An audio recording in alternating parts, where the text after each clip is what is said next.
नमस्कार, वंदे मातरम। मैं हूं श्यामगिरी। आप देख रहे हैं हमारा चैनल मुद्दा भारत का। मुद्दा भारत का यानी मुद्दा आपका। मुद्दा है आज आनंद दिघे साहब का। जी हाँ, दिघे साहब का आज पुण्यतिथि है। आज के दिन ही उनकी जो है दुर्घटना में मौत हो गई थी और काफ़ी बवाल भी हुआ था थाने शहर में। दिघे साहब के बारे में हम चर्चा करेंगे कि दिघे साहब के जाने के बाद क्या शिवसेना को कितना नुकसान हुआ है, क्योंकि आज उनको गए लगभग 23 साल हो गए हैं। 23 साल में शिवसेना 23 साल पहले किस तरह थी, आज शिवसेना कैसी है। हालांकि शिवसेना का पूरा संचालन उनके शिष्य माने जाने वाले मुख्यमंत्री एकनाथ शिंदे के पास है। तो हम इसी पर चर्चा करेंगे कि आज जो अगर दिघे साहब होते तो ठाणे कैसी होती, मुंबई कैसी होती, महाराष्ट्र कैसी होती और शिवसेना कैसी होती। थत्ते साहब उनके एकदम करीबी थे और धर्मवीर जो नाम है थत्ते साहब ने ही उनको दिया हुआ है और धर्मवीर नाम से ही जाने जाते हैं। एक शिव सैनिक थे, लेकिन उनको धार्मिक दृष्टि से और लोक नेता के नाम से जो है ज़्यादा जाना जाता है। उन्होंने कोई पद नहीं लिया, कोई कुछ नहीं लिया, लेकिन उनकी जो चलती थी, जो थाने में और महाराष्ट्र में जो चलती थी, उसके ऊपर लोग उनके आज भी याद करते हैं। सर क्या कहेंगे दिघे साहब, क्या 23 साल हो गया उनको जाके। मैं भी था उनके साथ में काफी दिन तक सर, इसलिए मैं चाहूंगा पहले आप उनका कई बार मुलाकात भी लिया था मैंने, कोई इंटरव्यू उनका पहले ले नहीं पाता था ऊपर। जी जी बोलिए, बिल्कुल आपकी यादें ताजा कर लीजिए, क्योंकि मैं तो उनके बारे में इतना निकट था कि कभी कभी ऐसी निकटता के कारण बोलना भी मुश्किल हो जाता है, इतने भावुक हो जाते हैं हम लोग। तो पहले आप बताइए सर, मैं क्या क्या यादें उनके साथ। सर मैं पहले मुंबई में मैं मीडिया में मुंबई से था, मुंबई जुड़ा हुआ था। मुंबई तो 99 से मैं थाना में ट्रांसफ़र हुआ। हिंदुजा चैनल था इन मुंबई का, उसके थ्रू मेरे को थाना की जवाबदारी दी गई। थाने की जवाबदारी दी गई तो सबसे पहले मैं दिघे साहब से ही मिला और उनके साथ मैं करीब 3 साल तक जुड़ा रहा उनके साथ। और 3 साल में काफ़ी कुछ देखा उनके बारे में। वो कभी देखा कार्यक्रम में भी मैं उनको देखता था, तो कार्यक्रम में ना कभी स्टेज पे देखता था ना कभी किधर देखता था। मैं पूछता था दिघे साहब तो आए हैं, गए, हाँ कहाँ हैं, तो पता चलता था स्टेज के पीछे वो कुर्सी में लगा के ऐसे ध्यान में कुछ ऐसे पड़े रहते थे। और लेकिन एक एक चीज़ पर नज़र रखते थे, कौन क्या बोल रहा है स्टेज पर, किस तरह बोल रहा है, उसको अगर उसने कोई गलती की तो उसको वहीं बुला के जो है उसकी 3-5 कर देते थे। और काफ़ी मतलब लोगों पर काफ़ी मतलब लोग स्टेज पर ध्यान देते नहीं थे और दिघे साहब पीछे है करके लोग जाके उनसे मिलते थे और बहुत प्यार से मिलते थे। लोग खाली काम से नहीं, लोग उनसे किसी भी हालत में मिलना चाहते थे। शादी किस कोई करता था तो मैं यहाँ देखता था, शादी करके दूल्हा दुल्हन जो है मंडप से सीधा दिघे साहब के पास जाते थे, उनका आशीर्वाद लेते थे, उनके साथ फोटो निकालते थे। यानी भगवान के साथ जैसे फोटो लोग निकालते हैं तो दिघे साहब के साथ फोटो निकालते थे और फिर जाते थे। उस समय ये मोबाइल था नहीं, सब कैमरा लेके आते थे, उसमें रोल होता था और 2-4 फोटो निकाल के तब जाते। फोटोग्राफर को बोलते साहब के साथ, साहब भी ऑलमोस्ट सभी शादियों में जाते थे। तो मैंने उन्होंने मलंगगढ़ का एक प्रक्रिया शुरू की थी। मलंगगढ़ को जो है आजाद करना था। वो हाजी मलंग नहीं, वो मलंगगढ़ है, ऐसा श्री मलंगगढ़ का नाम दिया था उन्होंने। आज भी उसके ऊपर चल रहा है सब कुछ।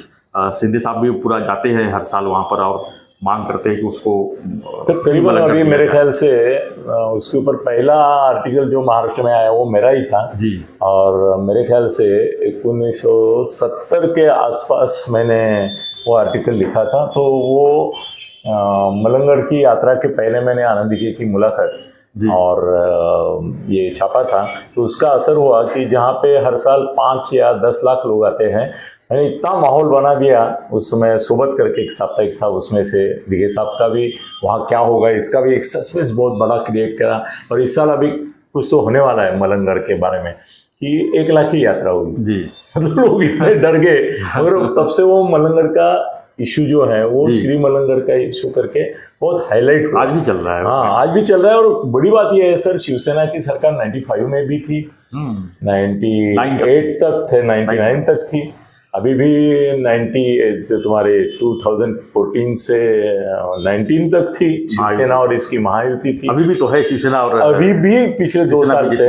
पर सर सबसे बड़ी सरप्राइज ये है कि दिघे साहब का जो ख्वाब था कि भाई ये जो मलंगगढ़ है उसको श्री मलंगगढ़ कहा जाए, तो उन्होंने भी इतने साल कोशिश करने के बाद, आंदोलन करने के बाद, और वो हमेशा लिखते वहिवाट हीच आमची त्याच्यावरची हक्क, त्यामुळे वहिवाट चालू ठेवा, म्हणजे जाणं येणं चालू ठेवा।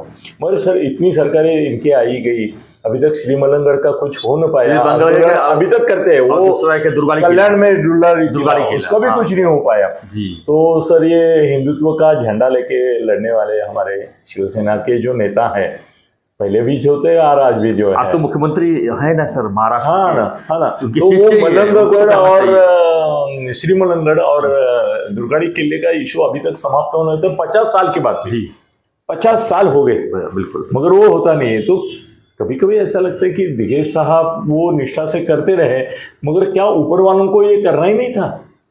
मतलब बाला साहब को भी ये करना चाहिए था। सर एक्सप्रेस वे का आदेश एक दिन में निकलता है, हाँ? धाराशिव बन जाता है उस्मानाबाद का, औरंगाबाद का संभाजीनगर बन जाता है। ये क्यों तो नहीं? ये भी क्या करना है? सरकार को एक आदेश निकालना है। ऐसा ना हो कि मुद्दे को जिंदा रखना हो, क्या फायदा? मुद्दा खत्म। इतना बड़ा मुद्दा है नहीं वो दिगेश साहब ने उसमें ध्यान दिया करके वो बड़ा बना। तो महाराष्ट्र में ऐसे कितने गढ़ है, कितने किले हैं जी, हाँ, उसके ऊपर तो चलता रहता है। भाई दुर्गाड़ी किले की बात हम करते हैं, मगर हर एक किला जो छत्रपति शिवाजी महाराज के नाम से जुड़ा है, हर एक जगह कोई ना कोई दरगाह मस्जिद है ही, कभी ऊपर है कभी नीचे है, मगर है, क्योंकि वो बाद में मुसलमान राज था ना। 350 साल हम मुगलों के गुलाम थे, 150 साल ब्रिटिशों के थे। ब्रिटिश क्रिश्चियन करने में ज्यादा इंटरेस्टेड नहीं थे। इन्होंने हर एक जगह जहां जहां किला लिया, पहली बात वहां पे दरगाह मस्जिद लगे। तो सब जगह आज भी है ना, कहाँ हटाने पा रहे? वो बीच में हुआ विशालगढ़ का, वो कहाँ आगे बढ़ा? उल्टा लोगों के ऊपर खटले हुए। तो मेरे को लगता है कि दिगेश साहब के जिंदगी में ये बात अधूरी रहेगी कि वो कभी भी मलंगड़ को श्री मलंगड़ कर नहीं पाए, उनकी सरकारें आने के बावजूद। और उस समय भी कमाल की बात ये थी कि सामना में फ्रंट पेज भी जाहिरात आती थी, दिगेश साहब का आह्वान, बाला साहब चलो मलंगड़ पूरा करो, चलो मलंगड़। और बाला साहब भी एक उनका बाल ठाकरे करके एक लिखा हुआ सिग्नेचर था, वो भी आता था उसमें, हाँ, वहीवाट हीच आमची वाट वगैरह वगैरह। तो सर अभी बाला साहब भी सामना में फ्रंट पेज पे जाहिरात देते थे, ये थे, सरकार थी उनकी, मगर असल में कुछ नहीं करते थे। तो सर अभी आते हैं दिगेश साहब के ऊपर कि 23 साल हो गए उनको जाके। 23 साल पहले की शिवसेना को आप देखे हैं, बहुत करीब से देखा आपने, और काफी पत्रकारिता उस समय भी बड़े लेवल पे करते थे आप, आज भी देख रहे हैं सर। 23 साल बाद क्या आप बदलाव देख रहे हैं या नहीं देख रहे हैं? सर जरा सच बोलेंगे तो कड़वा लगता है, लगेगा लोगों को, मगर ये बात है कि बाला साहब हमेशा दिगेश साहब को द्वेषपूर्वक और पूर्वग्रह दूषित और असूया मत्सर और ऐसी नज़र से इतना देखते थे कि बाला साहब और उनमें हमेशा एक शीत युद्ध चलता था। इसका परिणाम ऐसा होता कि बाला साहब उनको कट टू साइज करने के पीछे लगे थे, और उसका एक परिणाम था कि बाला साहब को कट टू साइज करने के लिए थाना में शिवसेना पे दिगेश साहब ने रोक लगा के रखी थी। आप बिलीव करो और इतिहास निकाल के देखेंगे तो जब तक दिगेश साहब थे तब तक कभी भी ठाणे महानगर पालिका में क्लियर मेजॉरिटी की शिवसेना को नहीं मिली, क्योंकि बाला साहब के दुश्मनी से, क्योंकि उनको डर था, मैं बहुत करीब था, उनको डर था कि जैसे ही मेजॉरिटी मिलेगी बाला साहब अपना चप्पू ला के रख देंगे मेयर करके। जब तक वो वहां पे मेजॉरिटी नहीं है और दूसरे लोगों को मैनेज करना है और वो नहीं कर सकते वहां से, सिर्फ मैं कर सकता हूं, तो मैं देखूंगा कि कांग्रेस के लोग चुन के आए, राष्ट्रवादी, अभी जो अलग अलग पार्टियां रहेगी, उस समय कुछ समय तक दूसरी भी पार्टियां खिलाफ थी, भाजपा भी कभी अलग था कभी ये था, तो वो उनके यहाँ बैठ के या मेरे घर में बैठ के हम तजवीज़ करते थे कि ये कांग्रेस का उम्मीदवार अभी अशोक राउड़ है, इसको चुन के लाना है, बीबी मोर है, इसको चुन के लाना है, ये लाना है। तो कांग्रेस के लोगों को हम ही चुनते थे, मतलब दिगेश साहब ही चुन के लाते थे ताकि बाद में मदद हो सके। हाँ, बाद में मदद हो सके जी। या तो अपक्षों को भी चुन के लाना उनका ही काम था।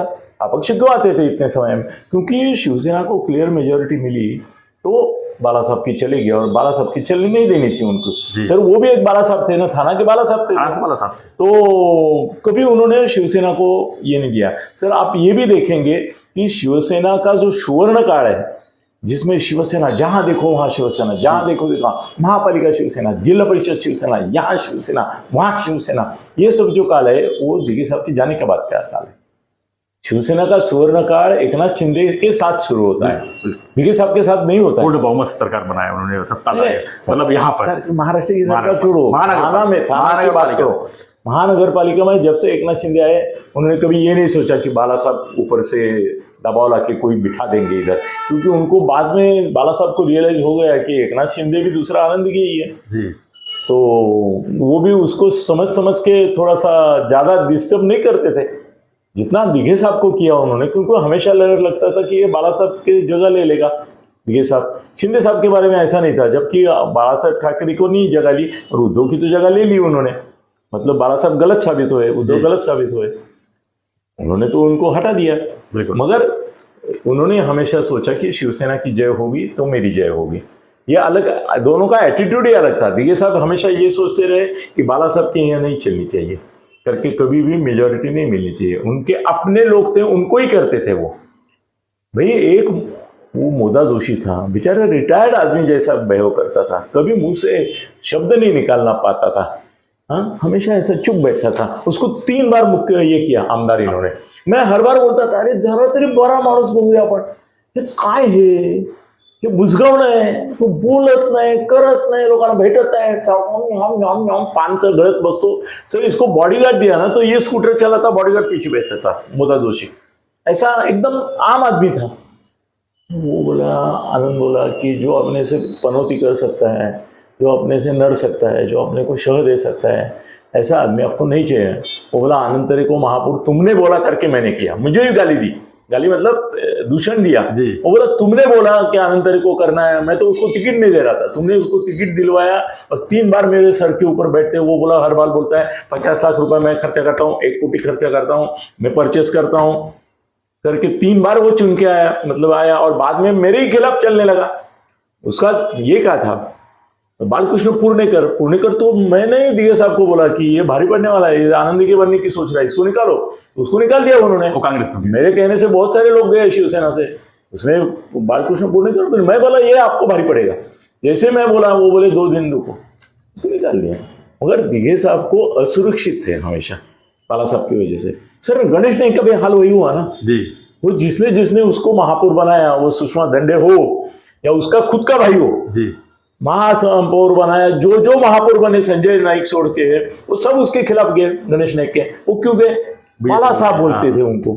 सर उनका मंत्री पद क्यों गया, स्मिता ठाकरे ने बाला साहब को बोला कि इसने माथाड़ी कामगार की, इसमें मेरा 6000 करोड़ का नुकसान किया, इसके लिए बाला 6000 करोड़, हाँ उस समय 6000 करोड़। हाँ सर, क्योंकि पूरा कॉलोनी आने वाला था, हजारों घर बनने वाले थे माथाड़ी कामगारों के, और उसका स्मिता ठाकरे का कॉन्ट्रैक्ट था। उन्होंने मना कर दिया गणेश नाइक ने, तो उसने मंत्रिमंडल से निकाल दिया उनको। सर ये तो चलती है मातोश्री पे ऊपर। सर अब आते हैं, सर वो छोड़ो, अगर कुछ भी हो, दिघे साहब थे, उनकी तुलना नहीं। और वो कैसे ना, बेसिकली उनकी ना एक 2 रोल थे, एक आध्यात्मिक भूमिका थी जी, और उन्होंने अपनी आध्यात्मिक भूमिका राजनीतिक भूमिका पर कभी हावी होने नहीं दी। और 2, 3 बजे 4 बजे तक उनका अंदर क्या क्या चलता था, योग वगैरह, वो हठ योग वगैरह जानते थे, तारण मारण जंत्र मारण वगैरह सब जानते थे। वो बहुत कहानियां हैं उनकी, वो अंदर की खुली में क्या क्या करते थे। ऊपर कितनी फिल्म बन सकती है सर, अभी तो 2 फिल्म आ गई है। नहीं सब वो तुम्हारे अंधश्रद्धा निर्मूलन वाले एक भी फिल्म आने नहीं देंगे उसमें से, क्योंकि वो सब जो है वो उनका हमने देखा है, लोगों ने कहाँ देखा है उनका क्या होता है, अभी जो कैसा रूप धारण, जो फिल्म आई है उसको कितना मानते हैं, उनके ऊपर जो बनाई गई फिल्म? 90% झूठ है। अच्छा, 10% सच है। जो एकनाथ शिंदे जी के बारे में उन्होंने बोला है उतना ही सच है, बाकी दिघे साहब के बारे में तो सब झूठ ही बोला है। वो तो बाला साहब के पैर छूते हैं, बाला साहब के प्रति वो क्या बोलते थे वो हम दोनों को मालूम है, बहुत सारे लोगों को मालूम है, पर हमको मालूम है ना, दिघे साहब ने कभी भी बाला साहब के बारे में जाहिर तौर पर कुछ नहीं बोला, पर अंदर ही धुंसते थे। वो बहुत गड़बड़ी थी सर, उनका मृत्यु भी संशयास्पद क्यों लगा लोगों को? हाँ, आज भी गुड़ कायम है वो। हाँ, लोगों को लगता है ना कि ये मृत्यु जो है इनका, इसके कोई राज है। आपने देखा था जब उनका एक्सीडेंट हुआ था? हाँ देखा, तो जिस दिन उनका ये सर इतना माइनर एक्सीडेंट में आदमी मरता ही नहीं है। नहीं ना, मैं देख के आया था सर, इतने एक्सीडेंट तो अपने भी हुए। हम भी स्कूटर से गिरे, यहाँ से गिरे, गाड़ी में कुछ ना कुछ गड़बड़ी हुई है कभी ना कभी। ये माइनर था फ्रैक्चर। सर दर्द इधर हो गया उनको, जब उनको बोला गया कि नारायण राणे और राज ठाकरे ने आके कि आपको मैसेज दिया है बाला साहब ने कि आप रिजाइन करो, तो जो दर्द हुआ उनको दिल को, उसमें दिल का दौरा पड़ा और हो गए। तो ऐसे जिम्मेदार ऊपर से ही है लोग, मातोश्री जिम्मेदार है उनके मौत के लिए, और बोलेगा कौन? और आज तो उनके श्रद्धांजलि देते समय हम बोल रहे तो अनुचित ही है ऐसा बोलना कि वो भाई उन्होंने सेना को एक सीमित ज्यादा बढ़ाया नहीं। जो जो लोग उनको भी श्रेय देने, क्या बाला साहब इनको श्रेय देते थे तो ये भी दूसरे लोगों को देते ही थे ना जी। और बाला साहब की इच्छा थी गणेश नाइक को श्रेय देने के लिए, आनंद दिघे को वो ये करते थे, प्रमोट करते कई बार कि उसको श्रेय दो। सर थाना में सब जो जितने खिलाफ हुए दिघे साहब के, वो बाला साहब के कहने से हुए। सर उनके बारे में एक चीज और है कि उनके जाने के बाद जो जो वहां कुर्सी बैठने की कोशिश की वो सबका एक्सीडेंट हुआ। रघुनाथ बोल रहे हैं ना, रघुनाथ बोरी, एक नाथ शिंदे जी का भी एक्सीडेंट हुआ, मालूम नहीं क्या आप? नहीं मालूम। शिंदे साहब का भी एक्सीडेंट हुआ, अम्बासडर पलटी हो गई 3 बार। अरे बाप रे। आप कहाँ नासिक से आ रहे थे, ये नासिक हाईवे पे। हो। तब से उनके कुर्सी जहाँ वो बैठते थे, उनके कुर्सी पर उनका फोटो रख के, उनको फोटो रख के उनका पूजा होता है। वहाँ पर दोबारा कोई बैठने की कोशिश नहीं किया। सर अभी मैं बोलता हूँ ऐसा बोलना चाहिए नहीं, वो अंधश्रद्धा वाले अपने पीछे लग सकते हैं। सर अभी भी 12-1 बजे के बाद अगर वो मठ में कोई रुकता है ना तो उसको क्या क्या अनुभव आते हैं, उसे रोंगटे खड़े हो जाते हैं, पागल हो जाता है आदमी। तो दिघे साहब आज भी वहाँ पे है। अरे ऐसा बोलेंगे ये लोगों को, अंधश्रद्धा वालों को मालूम नहीं होगा, और दिघे साहब की आत्मा वहाँ पे है और वो अपना कानून कर रही है जी। चला आज अगर वो होते तो 72 साल के होते, वो 49 एज था जब वो एक्सपायर। हाँ बराबर, 23 साल हो गया तो 72 साल हो गया। 72 साल के होते थे वो। यस, मेरे से 3-1 साल छोटे थे वो जी। यस 72 साल के होते हैं। और सर अभी क्या होता है ना मालूम, ये जो सब हुआ है ना उसमें उनके रोल को बहुत तकलीफें होती थी। क्या है ना, बाला साहब के साथ उनका एसोसिएशन था करके बाला साहब के खिलाफ जाना भी उनको मुश्किल था, और बाला साहब उनको प्रेस करते थे, उद्धव प्रेस कर, बाला साहब जाने के बाद उद्धव प्रेस करता था कि आप हमारे साथ रहो और इसको गद्दार घोषित करो जी। और उनका मन रहता था एकनाथ शिंदे के साथ, एकनाथ शिंदे के साथ रहता था, इसलिए उसको गद्दार भी नहीं बोल सकते थे जी। बहुत दुविधा में पड़ जाते थे। सर अगर असल में बोलूं कि अगर बाला साहब जाने के बाद उद्धव की बात होती है तो एकनाथ शिंदे के साथ पक्का खड़ा हो जाते थे, उद्धव को नहीं मानते थे पहले, क्योंकि उद्धव ने उनको भी बहुत दुख दिया। उनके दर्द दुख में बाला साहब जाने के बाद भी बहुत सारे प्रॉब्लम रहे। सर अब आखिरी सवाल मैं पूछता हूँ कि आज अगर दिघे साहब होते तो क्या स्थिति में देखते उनको, और उनका आडवाणी हो जाता है। अच्छा हाँ सर, आज देखो ना थाना में क्या माहौल है कुछ एक बैनर सिर्फ एकनाथ जी शिंदे ने एक बैनर लगाया है, होर्डिंग लगाया किधर। सर ये नगर सेवक का बर्थडे होता है ना, चूहा रहता है बिल में, पूरा पेपर भर जाता है। पेपर छोड़ो, पूरा शहर भर जाता है। और आज दिघे साहब की पुण्यतिथि है तो कहाँ दिखाई दिया? एक वो केदार दिघे ने लगाया है, एक एकनाथ शिंदे ने लगाया है, शिंदे जी ने लगाया है। बाकी थाना में माहौल क्या है? वहाँ कितने लोग आए हैं? शक्ति स्थल पर भी कहाँ है? तो सर अभी कैसा है ना कि बाला साहब के नाम के लिए ये लोग वो मार दे ना, उद्धव ठाकरे वगैरह क्या बोलते हैं, हमारे पिताजी का नाम चुरा रहे हैं, उनको श्रेय देने के लिए दिघे साहब का नाम काम आता है। और दिघे साहब का आज भी पूरे महाराष्ट्र में वो अपील नहीं है जो बाला साहब का था देश में, तो इसके लिए वो थाना तक सीमित है। मगर अभी थाना में भी आज जो माहौल है वो शुभ चिन्ह नहीं है जी, भूल रहे लोग। अच्छा तो है एकनाथ जी शिंदे धर्मवीर 1, 2, 3, 4, 5, 6, 8, 10 ऐसे 10 आने वाले, हिंदी में भी आने वाला है, ये अंग्रेजी में भी आ रहा है अगला। हाँ तो सर ये धर्मवीर पिक्चर आएगा, वो आज आना चाहिए था असल में, कम से कम आज रिलीज होना चाहिए था। हाँ आज रिलीज होना चाहिए था, मगर उसमें भी लफड़े हुए सर। बहुत सारे प्रॉब्लम ऐसे हुए कि अभी मेरे को तो डर है आचार संहिता का, पहले अगर धर्मवीर पिक्चर 2 आया नहीं ना हिंदी और मराठी वाला, तो आचार संहिता की वजह से उसको सेंसर रोक के रखेगी जी। और उसमें ऐसा है कि धर्मवीर पिक्चर 2 को रोकने वाले और कोई नहीं है, बीजेपी वाले हैं।